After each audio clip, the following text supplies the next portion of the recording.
one here either. Normally I've got them Well, everywhere. well, that would be good if I could pull my question, get you to pull my question out of a little black bag on your side. Not today. Well, something a bit different, and it's something that well, actually, it's been topical in the news this year, which is kind of odd. But the whole aliens thing, I don't know if you followed any of this. It's been pretty fascinating, and who knows whether it's just a distraction or whatever it is. But since I was a kid, I was always fascinated with the outer space of life as much as the inner space. So just the sheer distances that we deal with when we look up at stars and planets and the cosmos, and really wanted to hear your opinion. I mean, the direct question is, do we have cosmic neighbors? But I think there's a much more to it than that, which is to hear your perspective on it, as these kind of beings we are on this planet. And I know we'll talk about different realms, but maybe if we start off just from the more kind of traditional realm of the one we live in every day, and do we have neighbors? And when I say neighbors, maybe a few million light years away, but wanted to hear your views on that, and interested to dig into it a bit. Oh, brilliant. I'm really glad you brought it up because it's a favorite hobby of mine, Oh, ET okay. stuff. Oh, I didn't know that. That's good. Oh, absolutely. I'm off to some point in the near future. I'm off to Alaska because scientists not too long ago discovered these strange emanations coming out of the ground in Alaska, in the Alaskan Triangle, which is like the Bermuda Triangle. And they've looked into it. They were trying to figure out what it was. And then fortunately, the Chinese let off a nuclear bomb test. And every time they do that, scientists in the West use the seismic after effects to have a look into the Earth's crust. So they let the bomb off. They had a look at this, and lo and behold, this huge pyramid showed up underground in Alaska. It's Oh, black. It's wow. like obsidian, I know.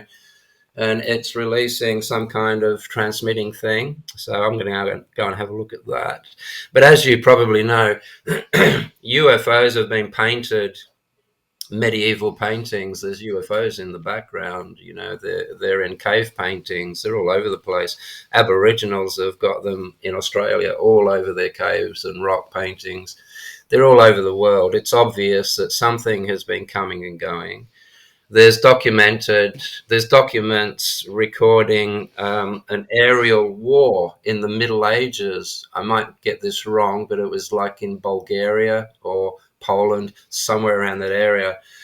And there was an aerial fight between all of these strange craft. This is in the Middle Ages, and it was Wow. recorded. Yeah. And of course, as we all know, there's like 100 billion stars in our galaxy alone. Every star on average has got like, on average, 4 planets to 7 planets. Some have a lot more, but average, that's it. So if there's average 4 planets around each star, that's 400 billion planets in our galaxy alone. People that think we are the only life in this galaxy, I don't want to talk to them. I don't even want to talk about I don't know. I don't it. think I know any of them. I'm hoping anyway, No, but good, it good. scares me, people that think like that. But yeah, But it they're is. there. A lot of people don't know this either, Matt. The original and still prevailing under the board religion in Tibet Yeah. is extraterrestrial based. All of their, as far as they're concerned, their ancestors are extraterrestrial, and they still live there in the Himalayas. I spent almost 20 years in the Himalayas, so I've looked deeply into that. I have, in astraling, I've had experiences with what I would call ETs. In saying all of that, there are also other dimensional creatures, beings, I won't call them creatures, that share the same coordinates as us on our planet, but in a different dimension. Sometimes we will perceive them and we will see that as ghosts. Sometimes they see us or they would perceive us as ghosts. So they're there. They've been coming and going a long time. Of course, there are geneticists looking into ancient mummies and things like that, and they found that some of these things that they found has human female DNA, the mother, Mm. but the father of these mummies wasn't human. There's nothing in their DNA that can be correlated to anything on this planet. There is so much evidence. And of course, there's the government has now brought it all out and disclosed they can't hold it anymore. They can't admit that they can't, how could I put it? They've been lying for a long time, and finally they've let it go because they can't hold on to it anymore. The information I'm talking about. So the UFOs are here. People have been seeing them. Everyone knows about it. The government's said, yeah, you're right, they're there, and we've been lying. We don't know what they are. We don't know who they are. We don't know where they come from. This is where we are at.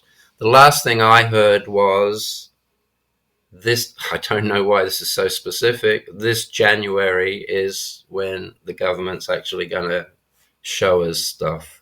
Wow, that's interesting. Well, good. You've said it. You've said it now, so we've got it on record, and this will be It's what published I've heard. It's what before. I've heard. Well, you said it before January, so we will. Yeah, that'll be interesting to see. The problem for me is when governments say anything, you start to then disbelieve. I'd be more convinced if the government said it was nothing. So, Yeah. because when a government starts to say something's going on, then you wonder what's really going on. You know, it's like, well, it's very hard to trust governments, particularly US government. I mean, you know, Isn't that sad? it is very. I mean, it's the reality of politics. Unfortunately, it's you know, it's different everywhere, but certainly Western politics, which you're used to, I'm sure. So It blows me out that we allow it to occur. Have you? Can I give you a 1 minute quick blurb on government? go for it. Thank you. Let's say you and I have just you and I decided to get together and open up a club, an exclusive club, and our club we're going to call it Thailand, or we're going to call it a country. It's a country. We're going to use it as a club. We want people to come into our country, our club. So we have policies coming to our club. There'll be hardly any tax whatsoever. There'll be no assholes allowed in this country. You won't be suppressed or oppressed. You can come into our club and play games and meet like-minded people. There's no criminals in our club. There's plenty of money in our club. You can come here and just thoroughly enjoy yourself for one donation a year. Beautiful club. And it is so good, and it's got so many lurks and perks and services. It blows us out, and we thought we were going to get about 50 people joining our club, but lo and behold, we got 200,000 people joins our club. You and I are now in a dilemma. We've got a club, we've got 200,000 people, and another million people want to join. You and I can't keep up with the administration, we can't keep up with the maintenance, and we can't keep up with the accounts. So we hire two little old ladies, Martha and Glennis, and they start doing our accounts for us. We pay them money to do that, and they do a good job. 2 years down the track, 4 billion people want to join our club, and there's absolutely no way we can handle all of this. So we set up a little administration department. That department, we employ 50 people. That means that you and I can now focus on our customers, focus on our club members, and our little administration department will do all of the accounts, do all of the maintenance, make sure the electricity bills are paid, etc. 1 year later, let's say that that administration department turns around to us and starts telling us who we can have sex with, who we can live with, what part of society we're going to have, what kind of education we're going to have. They tell us how we should live, how we should eat, what we're allowed to do, when we're allowed to do it, who we're allowed to marry, how much money we're allowed to make. What are you going to do? You're going to turn around to those people and go, F off, aren't you? You're going to say, you know what, this isn't what we employed you for. Piss off. Who the hell are you telling us what to do with our lives? We pulled you off your couch. We gave you a job. We paid you heaps of money to do a job, and you're not doing that job. You've turned on us. You've threatened us. You threatened to kidnap us and put us in a box with bars if we don't do what you tell us to do. That's the government. Interesting. And you know what? It sounds so similar to organized religion if you also then put some kind of book or something else at the top of it rather than just a political party. It sounds Absolutely. similar structures. Now, this is why I brought it up, because it was something you said about these kind of things. Not too many thousands of years ago, we were killing and raping and hurting and pillaging and overthrowing and invading. This is what we did. It was horrible. So religion pops its head up. Let's see if we can fix it. Let's see if we can control these people with fear. 2,000 years later, we're still killing and raping and robbing and stealing and invading each other's privacy. So that didn't actually work. It got worse, if anything. Government ushered in. Okay, raping, pillaging, killing, invading, doing all of these things. Let's see what government can do. Hundreds and hundreds of years later, here we are, raping, pillaging, killing, etc. It's still going on. That didn't work. They're not pulling us out of the shit. So, what do you do about it? There are people out there. There are enlightened people out there. There are beautiful people out there. There are self-mastered people out there. Why aren't we voting for those? Why aren't we putting an ad out for a job for those kind of people to come and run our administration or run our government? Why aren't we voting for enlightened people? Why is it the way it is? I don't want any answers. I'm just saying these are questions people should start asking. Yeah, I do. Honestly, actually, I've wondered this, and I wonder. I have wondered it and contemplated it many times, and I wonder if it's also because if you are one of those people, would you want to go anywhere near that job? You know, this is the other No. thing. So it's like, Wonderful. So it's a conundrum. This is where you sit back and leave it up to nature. Nature makes doesn't nature. If you watch life itself unfolding, it is unfolding through the process of trial and error, and eventually, it's going to see the error in the ways of the monkeys that we are, and it will change. It will get better. After everything we just said right now, in comparison to the Middle Ages, we're still doing a hell of a lot better. that's Well, true. I mean, it's always good to look at it that way. I think that's, yeah, without a doubt. We are sometimes you can be kind of lost in this moment of, when I say moment, I mean this small type part of history you get to be part of, which is such a speck of whatever it is, 60, 70, 80, 100 years. yeah, So, and it can seem, yeah, it's when you look back on millennia that you start to see progress in some ways at the masses. So, yeah, yeah. I mean, look at the world the way it is right now. Everyone's scared. There's like economic collapse, blah, blah, blah.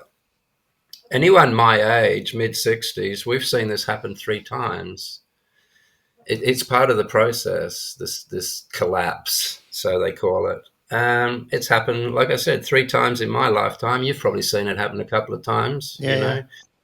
Anyone that's aware, anyone that's watching the world and not caught up in their own little bubble dwelling situation, it's you see it. It's a pattern. Whether it's meant to be is, I don't know whether it's meant to be or not, but it is happening, and it does happen, and we always come back up again. And when you go on an airplane ride, and the airplane ride might be quite a long ride, but the staff are so good at bringing the coffee along just at the right time and bringing a few biscuits along, and they spread it out, and it's like you're constantly doing something for 10 hours on an airplane, and it's really wonderful. They do it to us. Governments do that to us. They keep stringing you along, and this big, long, you kind of miss the shit, they hope. You get strung along. This year it's everyone keep watching North Korea. Ooh, everyone gets scared of North Korea. And then when no one's interested and no one cares anymore, okay, let's focus over here. COVID. Ooh, everyone goes, yeah. Distraction, distraction. Then when no one gives a shit about COVID anymore, let's go over here. Oh, economic collapse. And it goes on and on and on and on and on. And yet, through all of these dickhead bodies like governments and religions trying to control everyone, at the end of the day, it was you that got yourself through it, nobody else. You think every moment that life has brought you, some moments have been, oh shit, some moments have been wonderful, some moments have bowled you over and knocked you over, some moments have nearly killed you. But whatever the present moment has ever brought into your life at any given time in your life, you dealt with it. Otherwise, you wouldn't be here now. You have dealt with everything life has thrown at you and you got through it.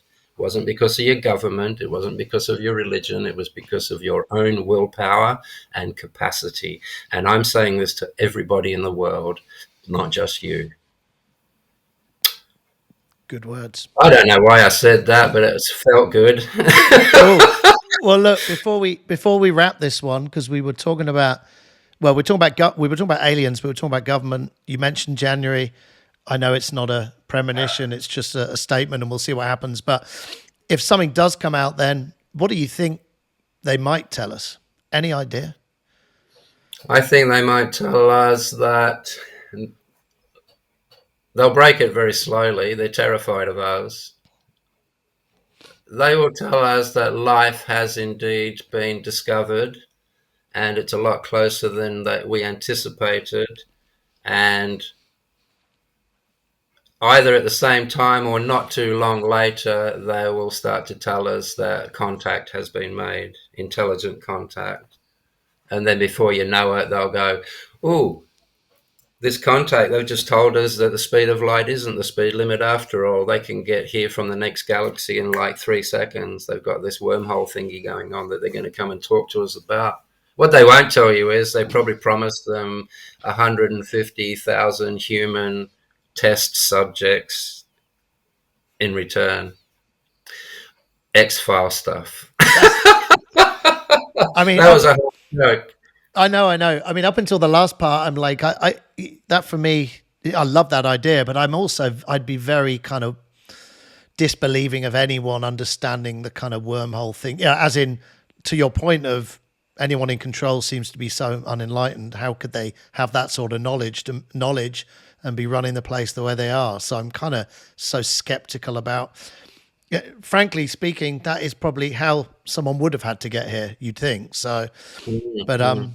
yeah, we shall see. I'd love to hear that kind of information, but we're not going to get They're a not. full They're not truth. that far. They're not that far, Matt. There is other life in our solar system. Put it that way. I'm not going to say how I know or why I know, but it is there. There is life in our solar system. Um, Very close as well. I, That's ca- it, though. I can't not press you on that. Otherwise, everyone will kill me for not asking you for a bit more. You can tell me you can't tell me anymore, but I got to ask you what you mean by that. There are many worlds in our solar system. There's not just the basic 7 or 9 planets or whatever there's meant to be at the moment. There's many moons out there that life lives on in Europa, and the other one beginning with an E, and So, I forgot. are you talking physical or dimensional? So, are you talking like different? No, I'm talking physically in this world. There's one that everyone knows about. There is a moon out there in our solar system. It is a complete ocean covered in ice. Yeah. There is movement in the ice. The ocean's about 100 miles deep. It's warm. There are geysers of water being spurted out hundreds of kilometers into space from this moon, which means there's a lot of heat in there pushing that water out. We've sent many, many probes through these geysers, and every sign of life is in there. And it's an ocean with a warm core, and it's at least as old as this planet. Then there are things in there. I can even tell you, doesn't matter. I could go on and on. I've looked into this a lot, astrally, spiritually, physically. But we're talking about things that I can't just pull evidence out of my pocket and go, Sure. there you Yeah. go. Yeah. Well, I'm not going to get into it right now. Just watch. Just watch, everybody. There is other life out there. The universe itself is not only alive, but it is riddled in the life that it is.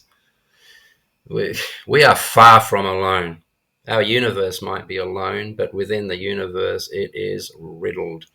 Think about it this way: if you're standing in the desert feeling very alone because you're the only creature standing there, inside you there are billions and trillions of other little creatures growing in this universe that you call Matt. Bacteria, flukes, parasites, viruses, they're all living inside you. And if they all die, you disappear. You've got 2 kilos of bacteria sitting in your gut just waiting for you to die. And then it'll eat you. That's your own personal little 2 kilos of death. While it's waiting for you to die, it's digesting your food for you. But once that's done and you're dead, it'll eat you as well.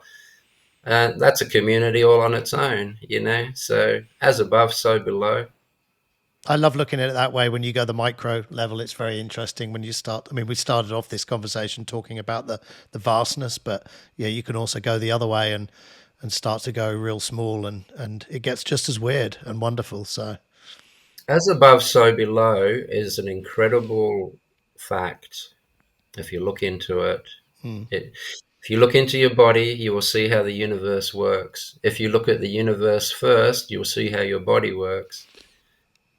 It's brilliant. I'm not going to, that would take 5 years to explain all of that. So we won't go into that. well, we did our 20 minutes. So yeah, we don't want to do a 5 year podcast. That would be that would probably we'd probably bore the audience on that one. But GM, Yeah, it's always enlightening speaking to you. So that was good.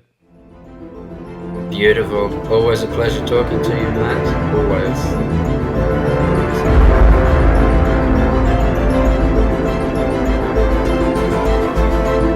Ali and Sonny Barker, President Helsinki. This is 1095.